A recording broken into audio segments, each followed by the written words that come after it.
Y'all ready? Good. All right, guys. Lead off here saying what I said after the football game on Friday night, as far as thanking our fans for coming out there. Talking to players and coaches. I mean, it was super motivating. Not that you need motivation to go out and play, but it helps the encouragement. It helps guys. It helps helps them sustain the energy. The biggest thing is it just shows the support and the care that these people have and our fans have for our players, and our players really feed off of that. So I just want to thank them for that. Really want to see everybody out this Saturday at Bobby Dodd. We need everybody out. This team is a team that works hard. They do what's right, on the field, off the field, in the classroom. They represent Georgia Tech the right way, and would love to see as many people as we can get. Let's pack the stadium and get people out here this weekend. So with that, we'll move on to the next opponent. From last week, we're happy to get a win in a game we didn't play great to start by any means, and so now it's time to correct those things and move forward to Gardner-Webb, a team that was down 35-7 against Western Carolina, who was a ranked team last week, and ended up 52 points, almost 650 yards total offense. An explosive football team, and led by two players that, offensively, their quarterback transfer from Liberty, really second week in a row now that we have a Liberty transfer, and he's a big kid. He's 6'6", 240 pounds. He can run the football, he can throw the football. Stat-wise, I mean, he had 400 yards total offense himself. So, a dual threat guy, 260 throwing, 130 on the ground, and they're committed to using him and making the game go with him. Defensively, Jamari Young, number 44, second-year guy there he came from East Carolina, but you're looking now, he was a conference player of the week last week. The quarterback was national player of the week last week. So you got some good football players coming in here. They're gonna be prepared. They're gonna be ready, and they're not gonna back down by any means. And it's gonna be a big challenge for us in what we do this week. So like we always talk about, it's about what we put into this week. It's about they're all right. They're kids. So, but it'll be about us and the focus we have, and we have to focus on the things that are the most important to the game of football, and our focus is on the ball, protecting the ball, getting the ball, and then eliminating mistakes or penalties that can become big for you. So those are what our focus is. We got to maintain the things you do well, and you got to correct the things that you didn't do well that you made mistakes on. So that's what practice is about. Their head coach, Chris Reisert, I hope I'm saying that right. Second season at Gardner-Webb. He's been head coach now for 7 years, and had a really successful run at previous stop at Tiffin, where he was the head coach. He's an offensive guy, and I think 32-4 was his record at his previous stop, and now we're taking over Gardner-Webb, expecting them to continue to rise and be a really good program. So it's a big challenge for us, as it is every week, and it's what we do between now and the game time that's going to determine what the outcome of that football game is. So with that, open to any questions. I was wondering if you would be willing to share some injury updates, just Malik, AJ, Haynes, how he's doing, just kind of where you stand coming out of that first game. I know I mean, it's like any game you're banged up on after football games.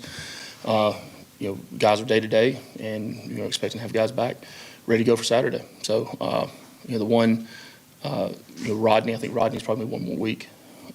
He was out practicing today, so it was good to see. AJ was out there today. It was good to see. But again, time will tell when the full the full time frame comes and then being 100%. So that's one thing we're not going to do. We're not going to put guys out there that aren't 100% healthy, ready to go. Sure. How is Haynes doing from a physical standpoint? Took a lot of hits, and then how did you sort of deal with the news? His father, and I know you're close to John too. Yeah, I mean he's a rare breed. He really is, and yeah, there's an extreme amount of empathy when it comes to that. But he's one of the few players at that age that can truly understand the separation of expectation and empathy. And a lot of people want to make that one pie, I guess you would say, and split off the percentages of it. And if you've got things going on in your personal life, it's going to take away from the expectation on the field. And we expect it to be 100% in both, right? There's 100% empathy when things are going on in these kids' lives or the coaches' lives. Right? There's also 100% expectation on the field and not intertwining those two. And he does an unbelievable job of keeping those two things separate, but also giving everything he has into both.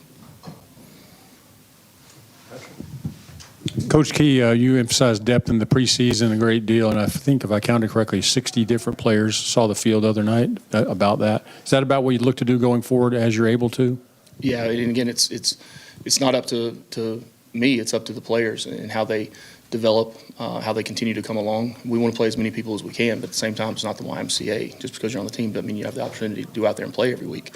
So you earn that privilege to go out and play on Saturdays. And we have a lot of guys that work extremely hard, and they might not just be ready from a maturity standpoint. And then we have guys that are ready, that have to work harder.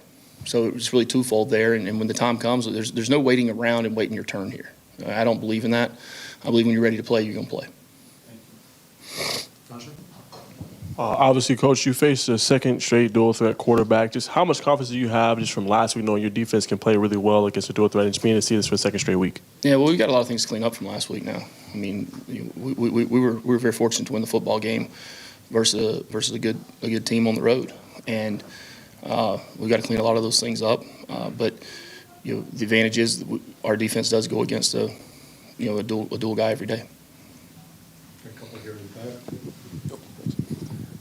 Coach, looking at Haynes and his playing style, he's a guy that his legs are very useful to what you guys do on offense and a big part of it. What is that balance for you of knowing that, understanding that, but then not wanting to subject him to so many hits? Yeah, look, game of football, no matter what position you play, you're going to be subjected to hits. But we don't look at it as absorbing hits. We look at dishing out hits. And, there's two ways to look at that, right? So, what's the old adage, the hammer or the nail? And he sees himself as a hammer. I can guarantee you that. But we've got to continue to get other guys involved, all right, offensively. And we will continue to get other guys involved offensively. Whether it be running backs, receivers, tight ends, whoever it is, we got a lot of really good players on our offense. We got to get touches too. Oh, gotcha. When you come off a game with 3 turnovers, what does the focus in practice look like versus just a normal practice if you don't have turnovers? Is there extra attention put on it, more drills, more time, or is it just ball security is important no matter what week it is? Yeah, it doesn't matter what week it is, what practice it is, ball security. We work ball security every single play of every day. I don't know if you could work more of it than we do, okay? And when you look at the series of events that happened, we had a bad snap that snapped over the head with a new center in there. Then, the first one I think was the ball exchange. And if you look at Haynes and Jamal, I mean, how many times have they done that over the course of the last 3 seasons? Thousands and thousands and thousands of times, right? And even watching the film, talking to those guys, it's one of those things. It was a little bit of an angle here, a little bit there. And, you get into a first game, things are obviously sped up a little bit. If you'd asked me to write down 100 things, I thought, issues that can happen, and you're trying to think, before first game, things that could come up, that wouldn't have been in my top 500. It really wouldn't. But so the detail and the focus that takes place in practice, right? But we've also got to continue to work those things full speed, right? You can't have half speed.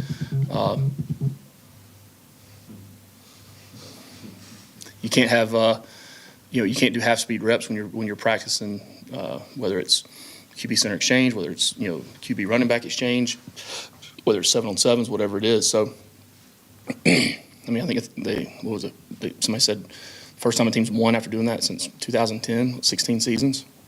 So it's not something you want to make a habit of by any means. I mean, I think the percentages of winning are as low as they possibly go when that takes place.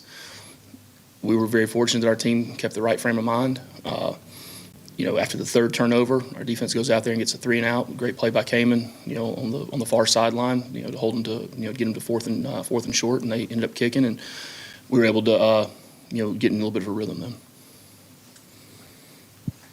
You said that a couple of times. You were fortunate to get out of there with the win. What was kind of your message to the team after you guys had the slow start and then come out with the win? Now resetting for. I don't know if I can say it publicly what that message was, but look, I mean, yeah, I'm happy we won a football game, but you're looking at something that it's a 2-3% chance of happening when you have that string of events. So that is not, it was not a good start by any means to us.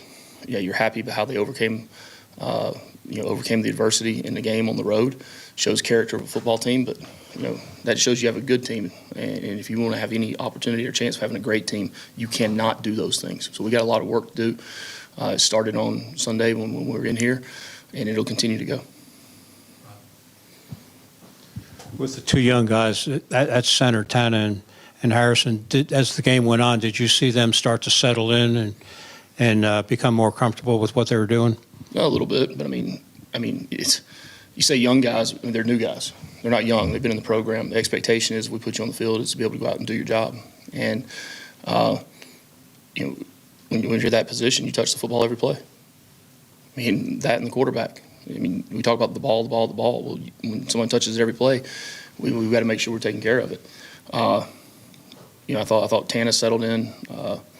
As the game went on, but then at the end of the game, we had the crowd noise got going, and you start hearing ghosts in your head, and you had those two at the very end. So and look, that's something we work on every single day. We put a premium on it, a lot of emphasis on it, and when you get into a first, that's why I always talk about elevating practice and closing that gap between the two, between practice and games.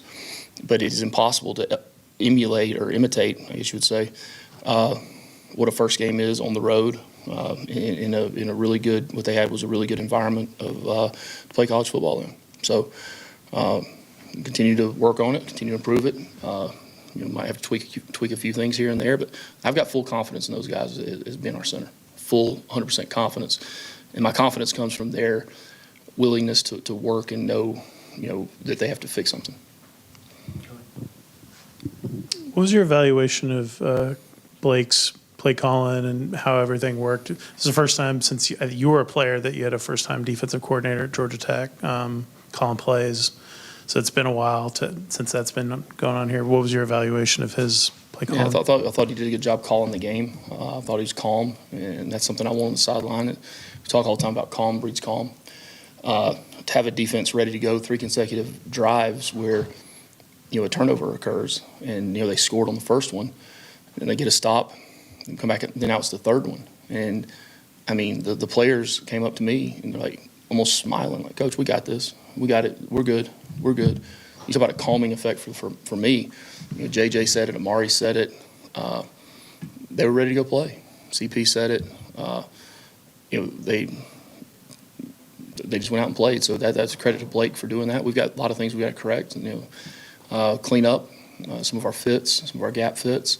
Some of our alignments. And then communication, which I thought we had really good communication leading up into the game. I thought we had good communication, not great. But at the same time, we want to play a lot of football players. We want to play a lot of guys. And those guys you play that, might be their first time out or new guys. And we had a lot of those on defense. It was their first time playing in a Georgia Tech uniform. And they're only going to be better in week 2, week 6, week 7, 9, and 10 for doing that. Coach Key, wanted to ask you about just the perimeter tackling and just how great they were out on the perimeter just in the game against Colorado. Omar Daniels, CP, Jack Gilmore, they did a really good job. Just your thoughts on them. Yeah, I think we ended up with 9 missed tackles in the game, which 9 is 9 too many. But for a first game, that's a lower number than than I've seen in the past. But again, like I said, until 0 is what is perfect, and that's what our expectation is. We got to continue to work on using our hands, delivering blows, getting off of blocks on the perimeter, knocking guys back, setting the edge.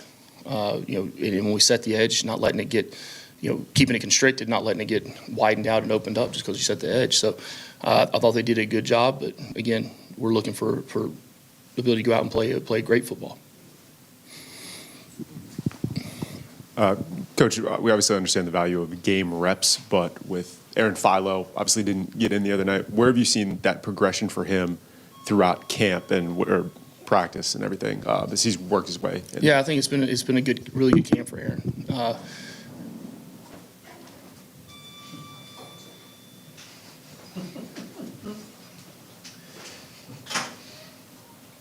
I know he can read English.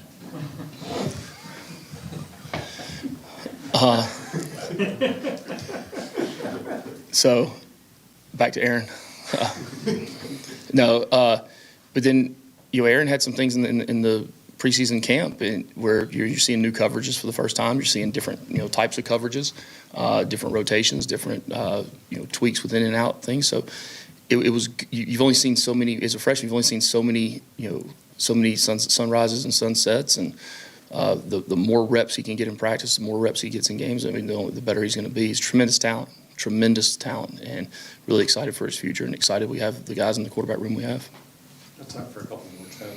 On punt return, Eric had to switch jerseys. Can you sort of walk us through the process on why he's thrown on a different jersey, how that all happens? I could walk through the jersey. You could open it up, and it's 6'4", 280 pounds. I could walk right through it and not touch one side of the thing.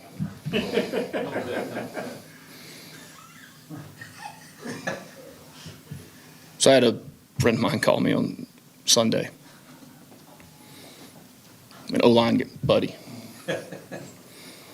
First thing he said was something about the jersey. I hung up on him.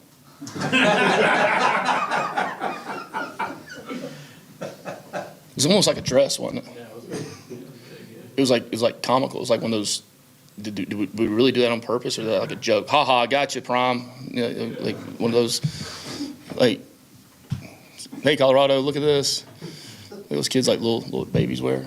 Has that jersey been retired, I'm guessing? What was it, number 41? 43? Yeah. You will not see that jersey ever again.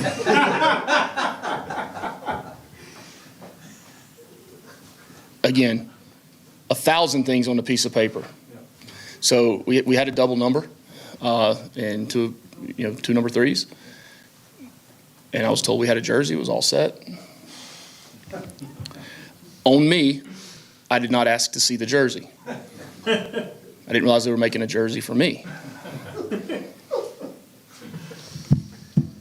Next question. Coach Key, can you Lot of take us fun. through that? I'm sorry, the drive at the tag end of the first half was a thing of beauty. Can you take us through that? The 3-point lead in the halftime in a game where you've dominated your opponent, and yet you're a tie score at that moment. Yeah, well, from my standpoint, I don't think we dominated them, at all. It was an extremely close game. They played good football.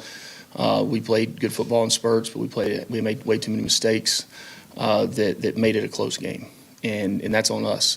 But I was pleased with the guys going before half. We practice those things every single day. So it's become second nature to them. We're able to use the timeouts in good timing to leave us an opportunity, and then the slow clock that Haynes did to burn the rest of the time off the clock in order for us to kick the field goal. So the operation, I thought, was really well, but it was a credit to the way they practice and the way that they understand situational football. I know you wanted to get some bigger running backs in, and obviously Maddox got hurt early in the game, and we got to see a lot of Malachi play. And Yeah. kind of what was your impression of that? Was that what you were looking for when you went into the portal to get a guy like that to give you a little more of a thump to complement Jamal? Yeah, look, good football players are good football players. And, I'd love to have big backs, but if you ask me what Jamal is, Jamal's a big back to me. He the way he runs, you can run with power, he's elusive. He can do it all as well. It's how much, dynamite you got inside of you, and he's got a ton, but I thought Malachi came in and really three ways. He comes in, he runs the football well. He was, a good receiver out of the backfield. He made some really key blocks. Just a tough kid, super smart. Homegrown guy from Columbus. Went up to the Ivies. Had a really, really good year last year, and he's going to continue that. He's a good compliment, but we've got other backs there too that we'll see, and we'll get on the field and get carries as well. Okay. Is that it? All right, y'all. Appreciate y'all being here. Go Jackets. Except for Chad. Oh, do you know about the guy that